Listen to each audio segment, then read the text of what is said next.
प्रेरणा है, एक एफर्ट है और एक प्रकार का मैसेज है कि देश बदल रहा है, आप भी बदलिए। अगले 5, 10, 25, 50 साल में they will be enormous progress. और मुझे लगता है कि एमफी म्यूचुअल फंड इंडस्ट्री का एक अहम हिस्सा होगा कि वो जो प्रोग्रेस होगी वो हर नागरिक के पास उनकी वेल्थ क्रिएशन की ऑब्जेक्टिव से, उनकी इन्फ्लेशन प्रोटेक्शन के हिसाब से। आज तक हो क्या रहा है, इंडिया ग्रो करता है, उसका बेनिफिट बाहर के लोगों को ज़्यादा मिलता है। हमें ये करना है कि हमें हिंदुस्तान के नागरिकों को, हिंदुस्तान के बशिंदों को इसका पूरा फायदा देना है। इन्वेस्टमेंट को हम बहुत कंफ्यूज और कॉम्प्लेक्स बना देते हैं, लेकिन आपने एक बहुत ही एक शब्द में सिंपल बना दिया या 2 शब्दों में कि ये इन्फ्लेशन बीटिंग कॉन्सेप्ट है। म्यूचुअल फंड अकेला एक मार्केट से जुड़ा हुआ एक इन्वेस्टमेंट है जिसमें लाखों की तादाद में, हालांकि 4 करोड़ ही निवेशक है, लेकिन लाखों करोड़ों की तादाद में लोगों के पास खुशहाली की कहानी है।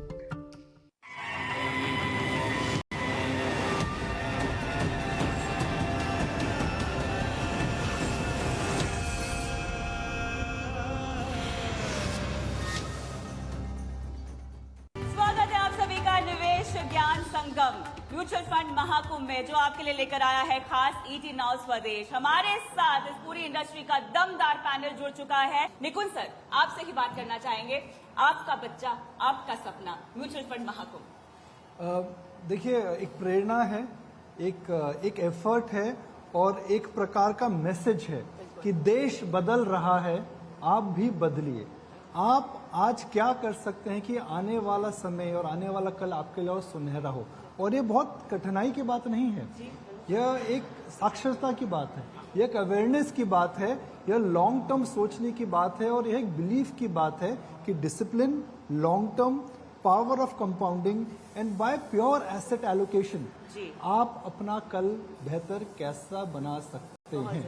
आई थिंक वही एक मैसेज है, वही हमारा एक एफर्ट है, वही हमारी मुहिम है और वही हमारा एक संकल्प है कि हम हर हिंदुस्तानी का आने वाला भविष्य जो कल सुनहरा देश के लिए होने वाला है, आपका आने वाला कल आज से बेहतर कैसे हो सकता है। यही हमारा मकसद है, आपका आने वाला कल कैसे बेहतर हो सकता है। और इसीलिए ईटी नाउ स्वदेश का ये प्रण है कि हम इस निवेश की डोर से 1 करोड़ लोगों को जोड़ेंगे और इसके लिए बहुत जरूरी है सही ज्ञान, क्योंकि सही ज्ञान ही आपकी असल कमाई है।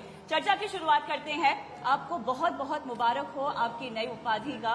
आपका दशकों का जो अनुभव है, मेरे ख्याल से अब इस जगह पर आने के बाद आप निवेशकों के और नजदीक जाने की मंशा बना रहे होंगे, मकसद बना रहे होंगे। मुझे ये बताइए, क्योंकि हम इस पूरी चर्चा में जो पूरा हमारा घंटा है, हम दर्शकों को बताएंगे कि किस तरह से निवेश की तस्वीर और निवेश की कहानी भारत में बदली है। लेकिन उससे पहले एमफी के वाइस चेयरमैन होने के नाते आप किस तरह का सपना देख रहे हैं, आप किस तरह से भारत की निवेश की कहानी को बदलना चाहते हैं?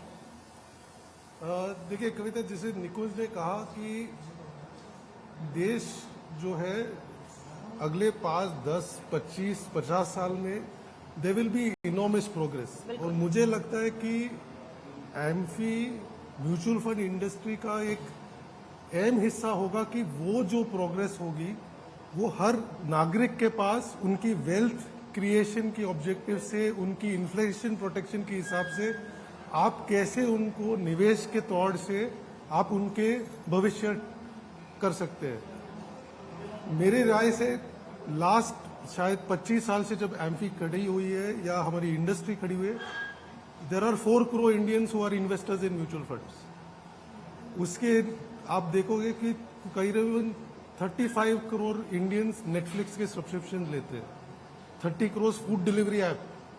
तो मेरे राय में अगर आप महीने के 300, 400, 500 रुपये आप ये सब चीज़ों में आप स्पेंड कर सकते हो, आप एक एसआईपी में वही अमाउंट आप निवेश कीजिए, बाकी सब ऐप फ्री आएंगे। बेसिकली टू माय माइंड वो 4 करोड़ निवेश को हमको 40 करोड़ कैसे लाना है, वही मुझे लगता है कि म्यूचुअल फंड इंडस्ट्री का अहम प्रायोरिटी रहना चाहिए। ये कि 40-45 लाख करोड़ को 100 लाख करोड़ वो सब ऑटोमेटिकली आ जाएंगे। मेरे हिसाब से हमारी मेन मकसद ये रहनी चाहिए कि every person who has money in the bank उनके पास एक म्यूचुअल फंड का खाता होना चाहिए। जैसे जनधन अकाउंट वैसे जनधन म्यूचुअल फंड। बिल्कुल, आपके इसी सपने को साकार करने के लिए 18 स्वदेश कदम से कदम मिलाकर आपके साथ चल रहा है। लेकिन म्यूचुअल फंड महाकुंभ पर हमारे जितने भी पैनलिस्ट हैं, जल्दी से उनसे बात करते हैं, इस पूरी मुहिम पर उनकी क्या राय है जानते हैं। डीपी सर के पास मैं जुड़ना चाहूंगी। डीपी सर, इस पूरे महा आयोजन को आप कैसे देखते हैं? आपका क्या सपना है? निवेश की कहानी को भारत में आप कैसे बदलते हुए देखना चाहते हैं सर? ये एक बहुत ही नेक काम आप लोग कर रहे हैं। जो जनधन की उसको जन निवेश में लेके जाना चाहते हैं। जनधन की जो एक धारा शुरू हुई थी हिंदुस्तान में, आज अगर सभी लोगों का बैंक अकाउंट है तो उसी तरह से हर एक व्यक्ति का एक म्यूचुअल फंड फोलियो होना बहुत जरूरी है। क्योंकि जिस स्वीट स्पॉट पे, मैं स्वीट स्पॉट पे नहीं बोलूंगा, स्वीटेस्ट स्पॉट पे बोलूंगा, आज हमारा देश खड़ा है। हमारे यहाँ बहुत पैसा बनने वाला है लोगों का मार्केट में, कैपिटल मार्केट से, और हम ये चाहते हैं कि हर एक नागरिक को हर एक बशिंदा जो हिंदुस्तान का है उसको उसका फायदा मिलना चाहिए।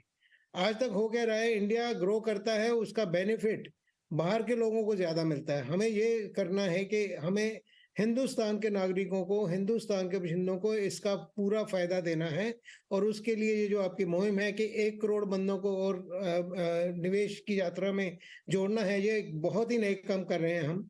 और क्योंकि हमारा लाइफस्टाइल, हमारा जो भी हमारी बढ़ोतरी होएगी सामाजिक तौर पे, उसमें इस महाकुंभ का एक बहुत बड़ा रोल आने वाला है। इतिहास बताएगा कि 18 स्वदेश ने जब ये एक मुहिम चलाई थी, उसके बाद कितना ज्यादा इसमें निवेश में और ज्यादा आया। क्योंकि एम्फी तो अपने तौर से जो कर रही है और ज्यादा करने की कोशिश करेगी, और जो नई टीम आई है, जैसे हदिया साहब वाइस चेयरमैन बने हैं, या नवनीत मनोट चेयरमैन बने हैं, तो ये सब लोगों का हम लोगों का एम्फी में एक सपना है कि इसको हर दरवाजे पे, हर घर पे निवेश की एक यात्रा शुरू होनी चाहिए, और ये महाकुंभ उसमें बहुत बड़ी सहायता करने वाला है।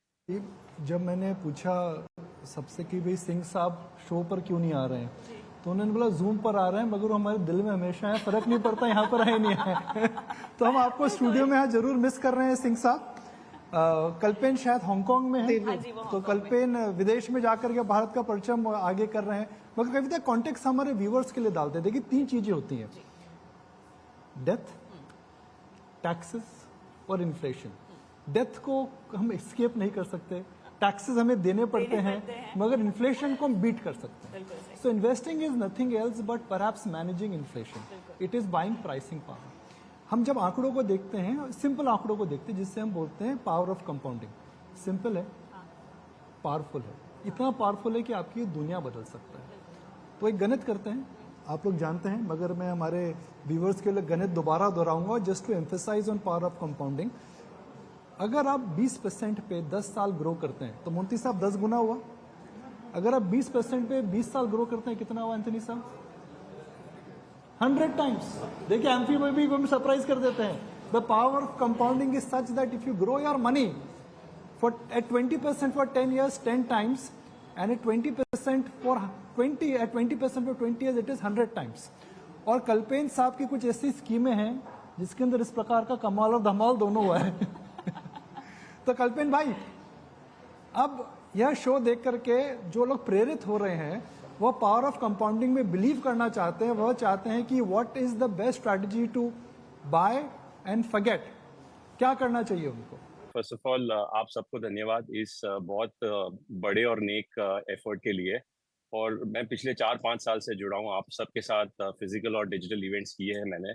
आपने इन्वेस्टमेंट को इतना सिंप्लीफाई कर दिया है, ये एक बहुत बड़ा वैल्यू एडिशन है हमारे निवेशक की लाइफ में। और जैसे आपने बताया, मैं हांगकांग में हूँ, मेरे सामने यहाँ का सबसे टॉलेस्ट टावर है, मेरे सामने एक बहुत बड़ा पोर्ट है, और मुझे दिखता है कि सेम प्रोग्रेस और ग्रोथ जब हमारे देश में हो रहा है, ये बड़े टावर से जो बड़े बड़े इंस्टीट्यूशंस है, ये सवाल मुझे पिछले 4 दिन में यही पूछ रहे थे कि हमारा पैसा एशिया में लगा है, यूएस में लगा है, हमें इंडिया में लगाना है, और एक नॉलेज और अवेयरनेस की जरूरत है। तो जो यहाँ का फॉरेन इन्वेस्टर कोशिश कर रहा है समझने के लिए, आप ईटी स्वदेश के जरिए इंडिया के निवेशकों को भी गाइड कर रहे हो, ये बहुत बड़ी अच्छी बात है। दूसरा, जैसे आपने बताया, इन्वेस्टमेंट को हम बहुत कंफ्यूज और कॉम्प्लेक्स बना देते हैं, लेकिन आपने एक बहुत ही एक शब्द में सिंपल बना दिया, या 2 शब्दों में, कि ये इन्फ्लेशन बीटिंग कॉन्सेप्ट है। और अगर इन्फ्लेशन को बीट करना है, इन्फ्लेशन क्या है? Rising cost.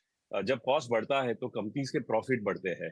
तो अगर कंपनी के प्रॉफिट का बेनिफिट लेना है तो कंपनीज की ओनरशिप करनी जरूरी है। और म्यूचुअल फंड एक ऐसा ट्रांसपेरेंट व्हीकल है जो हमें बहुत ही कम अमाउंट में कंपनीज और बिजनेसेस की ओनरशिप को पकड़ के रख के आसान तरीके से इन्वेस्ट करने में मदद करता है। तो अगर एज एन इन्वेस्टर हमने अपने टाइम होराइजन को लंबा कर दिया और हर महीने का एक डिसिप्लिन शुरू कर दिया पैसा लगाने का, beating inflation is just an outcome. और एक डेटा पॉइंट आपको ये बताऊंगा मैं कि पूरे दुनिया में पिछले 30 से 60 साल में अलग अलग देशों के अलग अलग मार्केट्स ने अलग अलग समय में रिटर्न्स जो दिए हैं, इन्फ्लेशन बीटिंग रिटर्न्स अमेरिका और इंडिया ने 3 से 5% ज्यादा रिटर्न हमारे स्टॉक मार्केट्स ने हमारे निवेशक को दिया है। तो ये बहुत बड़ा एक अपॉर्चुनिटी है। और दूसरा ये भी सही है कि हमारे देश में जो लाइफस्टाइल का इन्फ्लेशन है वो 8 से 10% का है। पिछले 10-12 साल में गवर्नमेंट ने और रिजर्व बैंक ने बहुत मेहनत करके इन्फ्लेशन को कंट्रोल काबू में हम लेके आए हैं। लेकिन फिर भी एज एन इन्वेस्टर हमारा सबसे बड़ा उद्देश्य हमारे तरफ, हमारे फैमिलीज की तरफ ये है कि अगले 20, 30, 40 साल में जब हमारी लाइफ आगे प्रोग्रेस हो, हम इन्फ्लेशन की वजह से पीछे ना रह जाए। और लंबे समय के लिए एसआईपी और एसेट एलोकेशन, ये दोनों नियमों को हाथ में रख के अगर हमने अपने हर कदम को आगे बढ़ाया तो परचेजिंग पावर बढ़ाना बहुत आसान है और हम धीरे धीरे करके एक डेवलप नेशन बन सकते हैं। मैं धीरेन्द्र कुमार से 2000 में मिला था जी। और 2000 में म्यूचुअल फंड एक प्रकार का एलियन कॉन्सेप्ट था। अच्छा। लोगों को भरोसा नहीं था कि हम पैसा देंगे तो क्या होगा। इंडियन मार्केट में हर 5, 6, 7 साल में स्कैम्स होते थे। उस समय डीमैट चालू हुआ था। तो हिंदुस्तान के अंदर एक जो बहुत बड़ी जो कठिनाई मैं लोगों से अक्सर देखता हूँ, भरोसा। I think Indian mutual fund industry जो इवॉल्व हुई है 15 से 20 साल के अंदर, उन्होंने लोगों का भरोसा जीता है। उन्होंने लोगों को आश्वासन दे दिया है कि आपका पैसा सेफ है। हाँ। What you will make and what you will lose will be a function of market loss and market gain. Market ऊपर जाएगा, गेन आपका है, मार्केट नीचे जाएगा, नुकसान आपको सहना पड़ेगा। मगर पिछले 15-20 साल के अंदर इन्वेस्टर की साइकोलॉजी चेंज हो चुकी है। पहले म्यूचुअल फंड को चिट फंड से कंपेयर करा जाता था। धीरेन्द्र भाई, याद है वो बातें, वो रातें जब हम मिला करते थे और म्यूचुअल फंड को बताया करते थे कि आपका पैसा सही और सेफ है? आपके नौकरी का शुरुआती दौर याद है, जब आपको लगता था कि बाजार में इन्वेस्ट करना कोई शातिराना काम है, कोई किसी को कोई खास चीज जानना होता है यहाँ पे सक्सेसफुल होने के लिए। और मैं आपको समझाया करता था कि चुपचाप निवेश कीजिए और उधर और काम पे ध्यान दीजिए ताकि तनख्वाह मिलता रहे, ताकि वो निवेश आपका जारी रहे। और म्यूचुअल फंड इस चीज को साबित करने में काफी सफल हो पाया है।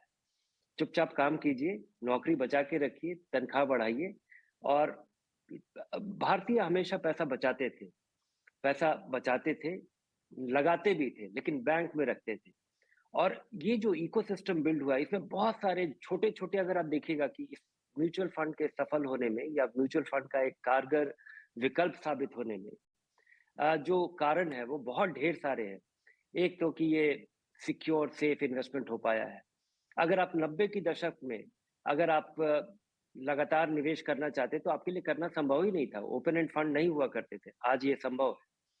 अगर आप एसआईपी करना चाहते थे और 15 मिनट में करना चाहते हैं तो आज ये करना संभव हो पाया, क्योंकि एक डिजिटल बैंकिंग का जो इंफ्रास्ट्रक्चर है ये हर एक व्यक्ति के पास उपलब्ध है।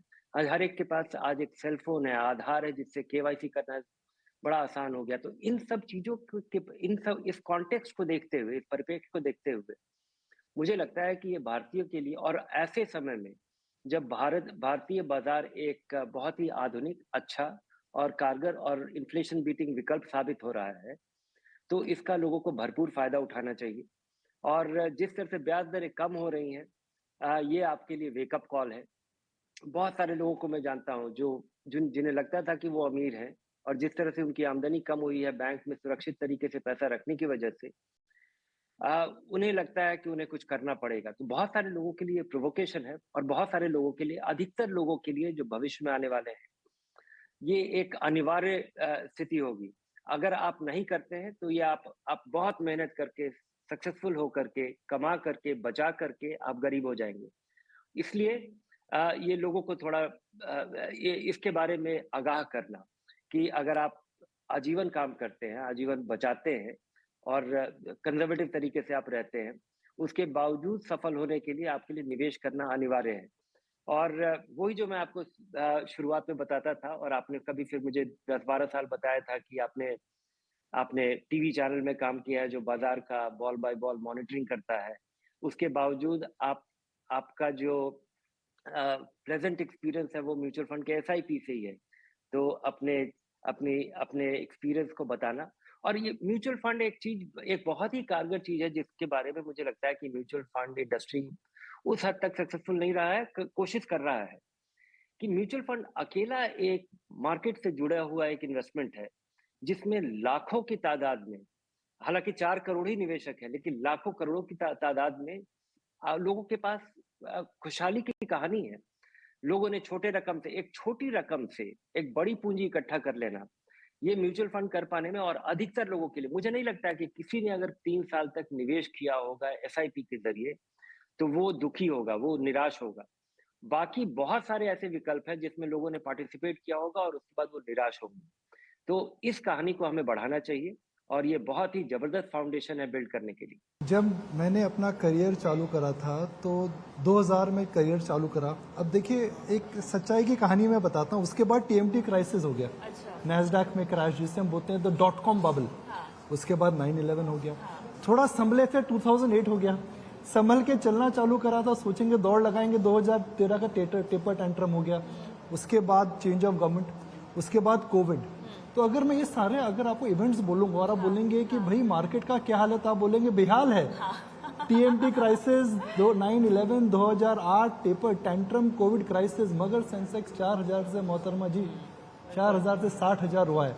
और शायद इसी बात पे आपने मुझे जो बता रहे थे कि that is how you benefited, you always state the course. आपने हमेशा एसआईपी को कैंसिल नहीं करा, पैनिक में आप विचलित नहीं हुए। तो मोहंती साहब, आपने अपनी पहली सिप कब फाल चालू करी थी? एक्चुअली पहले मैं क्योंकि समझता था, मैं बाजार में था तो कुछ जानकारी ऐसे मैं सोचता था खुद तो के बारे में। जानकारी तो है ही। नहीं बिल्कुल नहीं है, प्लीज डोंट मेक दैट। पर पहले जब यंग थे तो खुद को बैक करते थे कि सिंस मार्केट में हैं तो मार्केट के बारे में बहुत कुछ जानते हैं, तो खुद इन्वेस्ट करते थे। ऐसा था कि जिस दिन मार्केट फॉल हो, अगर मंथली सपोज एसआईपी 10,000 करना था, जिस दिन फॉल हो उस दिन करता था। बट देन आई रियलाइज्ड कि वो बहुत फ्यूटाइल अटेम्प्ट रहा। फिर एक 2016 में, I will be a little honest, but 2016 तक मंथली में इन्वेस्ट करता था, एक डेट चूज करता था। बट 2016 में हमारा एक फंड इमर्जिंग ब्लू चिप का हमने क्लोजर किया। उस दिन से मैंने सिस्टमैटिकली चालू किया इन्वेस्टिंग थ्रू एसआईपी ओनली। क्या रिटर्न रहा है? अभी देखिए, 2 वीक पहले मैंने ट्वीट किया था कि मेरा 1 लाख 2012 में emerging blue chip regular plan में 10 लाख हुआ है। 1 लाख का 10 लाख जी, in the regular plan, let me reiterate, in the regular plan 10 lakh हुआ है। अभी क्वेश्चन मेरे सामने जब मैं बात करता हूं कि अभी 10 लाख हो गया तो मैं करूं क्या? If you look at the status of India now, ये आप माने नहीं माने, कोई सोचे ना सोचे, 3.5 ट्रिलियन 6.5 ट्रिलियन हो रहा है। तो मैं सबसे पूछता हूं कि आप 65,000 सेंसेक्स देखेंगे, ये 6.5 ट्रिलियन देखेंगे? जी हाँ, अगर आप सही बात है। 65,000 सेंसेक्स देखेंगे तो आपका बिहेवियर कुछ और होगा वो 10 लाख लेके। अगर आप 6.5 ट्रिलियन देखेंगे तो आपका बिहेवियर कंप्लीटली डिफरेंट होगा। मेरा 10 लाख इसलिए बना, जैसे एंटनी ने कहा, क्योंकि मैं बैठा रहा। मैंने क्या किया, एक फंड मैनेजर चूज किया, अच्छा फंड मैनेजर चूज किया और बैठा रहा, बिलीव किया। यहां से जब मैं जानता हूं 3.5 ट्रिलियन से 6.5 ट्रिलियन होगा तो और भी बिलीव करूंगा। जैसे आपने पावर ऑफ कंपाउंडिंग बोला है, अभी 10 लाख पे कंपाउंडिंग होगा, 1 लाख पे नहीं। तो यहां से जो नेक्स्ट 10 इयर्स में मेरा 10 लाख बन सकता है, वो सोच के मैं बहुत वेरी रिलैक्स्ड हूं। क्योंकि एक तरफा चल रहा है कंट्री, पूरा वर्ल्ड में आपको ऐसा एक कंट्री मिल रहा है जो डबल कर रहा है अपना इकोनॉमी। अगर वो डबल का आपको हिस्सा बनना है तो वो कैपिटल मार्केट्स के तरफ से बनना है। और अगर बहुत आसान तरीके से कैपिटल मार्केट्स के थ्रू जाना है तो म्यूचुअल फंड्स एक बहुत ही आसान सा एक उपाय है। कल्पेन साहब, ये बताएं, जब आप पहले म्यूचुअल फंड बेचने निकलते थे तब लोग म्यूचुअल फंड को किस नजरिए से देखते थे और अब के नजरिए में क्या बदलाव है? कुछ कहानियां बताइए हमें। याद है 98 में जब मैंने अपना करियर शुरू किया था, तब पहला इन्वेस्टमेंट उस दिन शुरू हुआ था। मेरी एक सीनियर थी जो म्यूचुअल फंड्स सेल करती थी और उसने मुझे सिखाया कि क्यों आपको SIP से अपने इन्वेस्टमेंट को शुरू करना चाहिए। और फिर 1-2 साल बाद आई केम इन द सेम इंडस्ट्री, लेकिन जैसे निकुंज ने बताया 2000 के मंदी का दौर था, 2000 से 2003। और मुझे याद है एक बहुत बड़ी कंपनी, आज के दौर में बहुत बड़ी कंपनी है, लेकिन तब छोटी कंपनी थी। वहां पे एक दो महीने की एफर्ट के बाद जब प्रोमोटर ने पहला चेक दिया इन्वेस्ट करने के लिए, उन दिनों में बैलेंस फंड में इन्वेस्ट करने के लिए दिया था, तो उसके पिताजी ने हाथ से वो चेक ले लिया फिर से और बोला कि म्यूचुअल फंड सही नहीं है, या ये म्यूचुअल फंड में तो नुकसान होता है। क्योंकि वो ऐसा दौर था जब 93 से 2003 का 10 साल का रिटर्न नेगेटिव था बाजार का, और ये आगे भी ऊपर नीचे उतार चढ़ाव आता रहेगा। लेकिन तब इतनी मंदी थी कि लोगों को म्यूचुअल फंड के बारे में अवेयरनेस नहीं था। म्यूचुअल फंड्स या ओवरऑल इक्विटी मार्केट में स्कैम्स हुआ करते थे, हेडलाइंस नेगेटिव हुआ करती थी, मार्केट्स 30-40% से गिरा करते थे, या 4-5 साल का रिटर्न नेगेटिव होता था। तो वो ऐसा दौर था, और तब से आज, जैसे धीरेन्द्र ने कुछ समय पहले बताया, कि बहुत बड़ा बदलाव आया है रेगुलेटरी फ्रेमवर्क में, ट्रांसपेरेंसी में। बिजनेसेस जिस तरह से अपने कंपनीज के अकाउंट्स पब्लिश करती है, सेबी ने जिस तरह से म्यूचुअल फंड्स के रूल्स और रेगुलेशंस को टाइटन किया है, म्यूचुअल फंड्स जो वाइल हम सब कॉम्पिटिटिव है लेकिन कोलैबोरेटिवली एक कैटेगरी को बिल्ड करने की कोशिश कर रहे हैं रिस्पॉन्सिबिलिटी और ऑनेस्टी के साथ, तो बहुत बड़ा शिफ्ट हुआ है। तो 25 साल पहले इन्वेस्टर ने मेरे हाथ से चेक लेके टेयर कर दिया था, ये बोल के कि म्यूचुअल फंड सही नहीं है। और आज 25 साल बाद ये ऐसा दौर है जहां पे मेरे हिसाब से ये जो 4 शब्दों को सेबी एमफी ने प्रमोट किया है, म्यूचुअल फंड सही है, ये एक बड़ा शिफ्ट मैंने देखा है। और दूसरा बड़ा बदलाव मैंने ये देखा है कि लोगों ने हर चीज की 2 पहलू को देखना शुरू किया है। तो ये एक वन साइडेड मार्केट नहीं है, बाजार में उतार चढ़ाव आते रहेंगे, लेकिन जब जब बाजार उतरता है, नीचे गिरता है, तब तब हमने देखा है कि सब इन्वेस्टर पैनिक नहीं करते। एक समझे हुए इन्वेस्टर है जो ये सोचते हैं कि मुझे यूनिट अक्यूमुलेट करने का मौका मिल रहा है कम एनएवी में, तो let me take advantage of market corrections. तो मेरा ये मानना है कि एक बहुत बड़ा डेवलपमेंट हुआ है, और पिछले 4 साल में ज्यादातर जो 50% का इन्फ्लो आया है म्यूचुअल फंड इंडस्ट्री में, ये हाइब्रिड कैटेगरीज में आया है, एसेट एलोकेशन कैटेगरीज में आया है। और आई थिंक सिंह साहब शायद एक बहुत बड़ी मिस्टेक है जो कई लोग कर रहे हैं। So SIP has become the new EMI today, सब समझते हैं, मगर as percentage of your total investment अगर आप चालू करते हैं तो उसको बढ़ाते नहीं है। Do you think it is time now to start increasing your EMIs as you progress?